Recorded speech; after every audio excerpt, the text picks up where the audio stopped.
Welcome back. आज हम लोग मानव और कपी में अंतर के बारे में जानकारी लेंगे। स्पेक्ट्रम आईएएस क्लास आप देख रहे हैं। मैं डॉक्टर राजकुमार सिंह। पिछले फिजिकल एंथ्रोपोलॉजी पर कई वीडियो जारी हुआ है। एक सीरीज से वीडियो चल रहा है। आप इसका फ़ायदा उठावें और चैनल को लाइक, सब्सक्राइब, शेयर करने का प्रयास करें। मानव और कपी में अंतर हमारा टॉपिक से आज का। कपी है क्या? तो हम लोग क्लास मैमेलिया पढ़ चुके हैं और उस मैमेलिया में यूथेरिया आया था और उस यूथेरिया में 16 ऑर्डर है, जिसमें एक ऑर्डर है प्राइमेट। ऑर्डर प्राइमेट के बारे में चर्चा हम किए थे पिछले क्लास में। उसके लक्षण के बारे में देखे थे कि लक्षण में आई साइट दोनों सामने होगा, बाइनोकुलर विजन जिसको बोलते हैं, erect posture, opposable thumb, flat nail, ये सब प्राइमेट में सदस्य हैं। सोशल लाइफ है इनका। अब उस प्राइमेट को दो भाग में बांट दिया गया है, प्रोसीमी और एंथ्रोपोइडिया। चूँकि मानव इधर है तो इसलिए हम इधर बढ़ेंगे, उधर छोड़ देंगे। एंथ्रोपोइडिया को प्लेटरहाइन नए जगत के बानर और कैटरहाइन पुराने जगत के बानर। तो मानव का संबंध पुराने जगत के बानर से है। कैटरहाइन को दो भाग में बांट दिया गया है, सेरेपैथेकोआइडिया और होमिनोआइडिया। होमिनोआइडिया में 3 ब्रांच दिया गया है, हाइलोबेटिडी, पोंगिडी और होमिनिडी। हम लोग को एप के बारे में जानकारी लेना है। एप जो है वो टेललेस प्राइमेट है। ऐसा प्राइमेट जिसमें पूंछ नहीं पाया जाता है। ऐसा प्राइमेट जिसमें पूंछ नहीं पाया जाता है उसका संबंध कैटरहाइन यानी पुराने जगत के बानर से है। नए जगत के बानर या मंकी से इसका कोई संबंध नहीं है। अब पुराने जगत के बानर यानी कैटरहाइन, जिसमें सुपर फैमिली है होमिनोआइडिया, को 3 फैमिली में रखा गया, हाइलोबेटिडी, पोंगिडी और होमिनिड। 3.6 पोंगिडी में years ago चिंपांजी, गोरिल्ला, ओरांगुटन आते हैं और हाइलोबेटिडी का उदाहरण है गिबन और सैमंग। हाइलोबेटिडी को लेसर ऐप और पोंगिडी को ग्रेट ऐप कहते हैं। यानी 2 तरह का ऐप हो गया, लेसर ऐप और ग्रेटर ऐप। तो अब ये टेललेस प्राइमेट है जो होमिनोआइडिया में समाहित किया गया है, लेकिन होमिनोआइडिया के सभी सदस्य को लेते हैं, लेकिन मानव को छोड़कर जितने भी हैं सबको सामूहिक रूप से हम कपी कहते हैं। और वो कपी 2 तरह का हो गया, लेसर और ग्रेटर। होमिनिड एवं कपी की शारीरिक संरचना प्राइमेट के लक्षण दर्शाते हैं, लेकिन मानव और कपी के बीच स्पष्ट अंतर दिखाई देता है। मानव का सबसे नज़दीकी पूर्वक कपी है। मानव द्विपाद गमन कर सकता है, लेकिन कपी में द्विपाद गमन नहीं है। मानव का कपाल क्षमता 1300 से 1450 सीसी है, जबकि कपियों में कपाल क्षमता 350 से 500 सीसी के बीच होता है।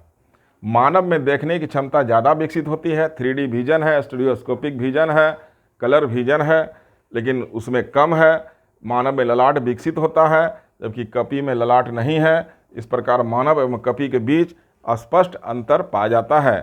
दोनों प्राइमेट होते हुए भी उसमें डिफरेंस है और कपी को एक अलग ग्रुप हम कर दिए हैं। मानव को छोड़कर जो पुराने जगत के बानर हैं उसमें होमिनोआइडिया के जितने भी सदस्य हैं मानव को छोड़कर कपी में आते हैं।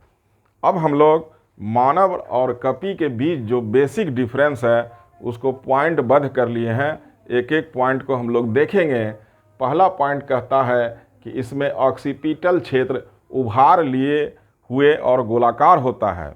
स्कल का खोपड़ी का जो पिछला भाग है उसको ऑक्सीपिटल क्षेत्र कहते हैं। इसमें ज़्यादा उभार लिए हुए हैं और गोलाकार शेप में होता है, जबकि कपियों में कम उभार लिए हुए और ढलान लिए हुए होता है, स्लोप ज़्यादा होता है उसमें। फोरामेन मैग्नन तथा ऑक्सीपिटल कंडाइल कपाल के आगे की ओर होता है। फोरामेन मैग्नन एक छिद्र है जिसमें वर्टिब्रल कॉलम का हड्डी जो है वो खोपड़ी में फिट होता है। तो फोरामेन मैग्नन का जो शेप है वो कपाल में आगे की ओर है थोड़ा सा, जबकि इसमें अधिक आगे की ओर विकसित है। उसका छिद्र का पोजीशन जो है ज़्यादा आगे की ओर है। पेराइटल हड्डी मोटी होती है, फ्रंटल हड्डी जो है उभरी हुई होती है, टेम्पोरल क्षेत्र चपटी होती है। फ्रंटो पेराइटल जो बोन है वो चेहरे का बोन है, फ्रंटो ललाट का, उसके बाद आएंगे तो पेराइटल, तो इसमें मोटी हड्डी है पेराइटल, जबकि इसमें फ्रंटल हड्डी जो है अल्प विकसित है, जिससे ललाट जो है घुमाव लिए हुए रहता है, डायरेक्ट ललाट जो है विकसित नहीं होता है मानव की तरह। अगला अंतर लेंगे, नेत्र कोटर का आकार जो है आकृति आयताकार होता है। नेत्र कोटर क्या है, तो जहाँ पर आँख फिट होता है हड्डी में, खोपड़ी में जो 2 छिद्र होता है आँख के पास, उसी को आई ऑर्बिट कहते हैं। उसका शेप मानव में आयताकार होता है, जबकि कपियों में गोलाकार शेप में होता है। नासिका अस्थि नेजल बोन ऊंची होगा, मनुष्य में उभार लिए हुए होगा, जबकि कपियों में नेजल बोन चपटी होती है।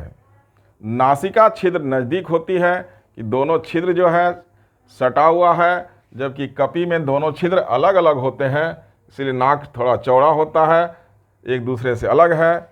दंत चाप डेंटल आर्क जो है परवलयाकार पैराबोलिक होता है मानव में, जबकि इसमें दंत चाप जो है यू शेप में होता है। दंत अवकाश, दांत के बीच अवकाश यानी गैप, जिसको डायस्टेमा अंग्रेजी में बोलते हैं, इसमें नहीं पाया जाता है, जबकि कपियों में दांतों के बीच गैप यानी अवकाश, दंतावकाश पाया जाता है। मानव में चेहरा का क्षेत्र मस्तिष्क से छोटा होता है, कि मानव का जो चेहरा है वो मस्तिष्क के तुलना में छोटा सरफेस एरिया को लेता है, ताकि मस्तिष्क को ज़्यादा जगह देने का प्रयास किया गया। ज़्यादा कर्नियल कैपेसिटी रहने के कारण चेहरा का क्षेत्र छोटा हो गया, और ज़्यादा कर्नियल कैपेसिटी रहने के कारण मानव का दिमाग जो है ज़्यादा विकसित हुआ। जबकि हम कपि में देखेंगे कि चेहरा का क्षेत्र मस्तिष्क से बड़ा है, यानी चेहरा का सरफेस एरिया ज़्यादा लिया है। मानव में तालु गहरी है और चिकना है, जबकि कपियों में तालु छिछली और रुखरा है। ऊपर का पोजीशन जो है वो उसको तालु बोलते हैं। कशेरुक दंड वर्टिकल कॉलम में 4 वक्र हैं। गर्दन से हम लेंगे तो इस शेप में 4 बार कर्व आएगा मनुष्य में। यहाँ पर स्कल लगा हुआ है, जिसके कारण ये बाइपेडल लोकोमोशन में सक्षम होता है। जबकि हम कपि में जाएंगे तो कपि में 2 कर्व ही प्रेजेंट है, और इसका जो स्कल लगा हुआ है इस शेप में लगा हुआ है, इसलिए सीधा खड़ा होकर चलने में सक्षम नहीं होता है। मानव का कंधा यानी पेक्टोरल गर्डिल, कंधा के हड्डी को बोलते हैं, चौड़ा ज़्यादा है, जबकि कपि में कम चौड़ा है। ह्यूमरस बाँह के हड्डी को कहा जाता है, ह्यूमरस बाँह के हड्डी को कहा जाता है, का शीर्ष गोलाकार है, शीर्ष राउंड शेप है, और साफ्ट यानी पूरे बॉडी को साफ्ट कहेंगे। मान लीजिए हड्डी है, इसका ऊपरी भाग गोलाकार है, ये जो साफ्ट है सिलिंड्रिकल यानी बेलनाकार है। जबकि कपियों में शीर्ष कम गोलाकार है और साफ्ट जो है कम बेलनाकार है। हथेली मानव में चौड़ी होती है, उंगली मोटी होती है, और अंगूठा विपरीत दिशा में घुमावदार होता है। विपरीत दिशा में घुमावदार का कहना का मतलब हुआ ऑपोजिबल थंब यानी 90 डिग्री का कोण बनाता है। जबकि कपियों में हथेली पतली, उंगली लंबी, अंगूठा घुमावदार नहीं होता है। श्रोणि मेखला कमर का हड्डी है। पेल्विक गटिल शरीर में नीचे स्थित है और चौड़ी है, पोजीशन नीचे है उसका, और ये खड़ा होकर चलने में भी मदद करता है। जबकि कपियों में श्रोणि मेखला कम चौड़ी है। फीमर जांग के हड्डी को कहते हैं, अधिक लंबी है, शीर्ष गोलाकार है।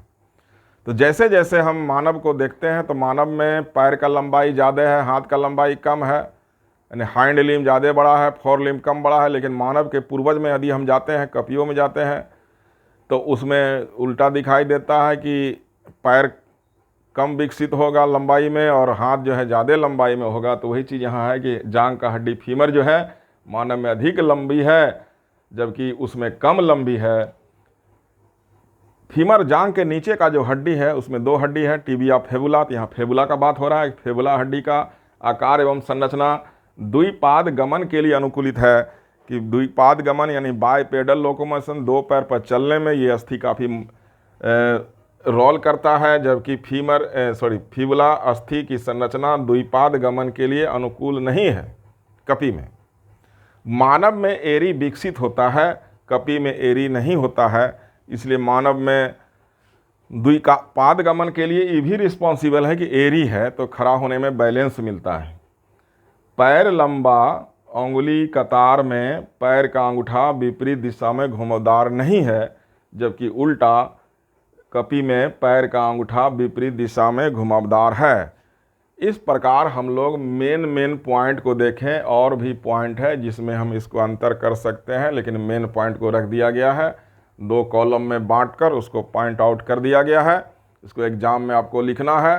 पहले कपि क्या है उसको हम ग्राफ लेके बताएंगे, इंट्रोडक्शन में देना है एग्जाम में कि ग्राफिकल बताइए कपि किसको कहते हैं।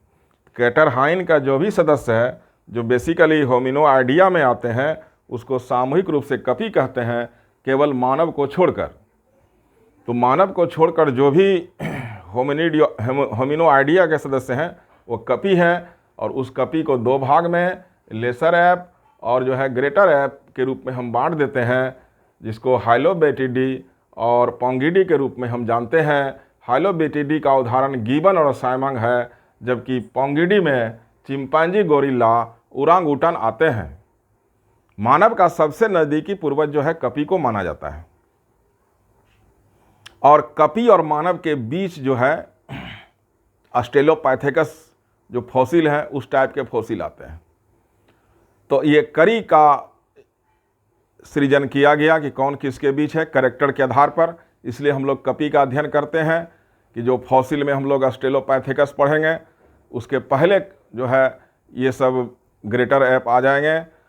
तो इस तरह से जो प्राइमेट का वर्गीकरण है उससे भी क्लियर होता है कपि का पोजीशन कहाँ है, कपि क्या है, ये भी हम जानकारी हमको मिलता है। और उसके बाद फिर मानव और कपि चूँकि होमिनिड का सदस्य है और सबसे विकसित जो है यही है, और होमिनिड का जीवित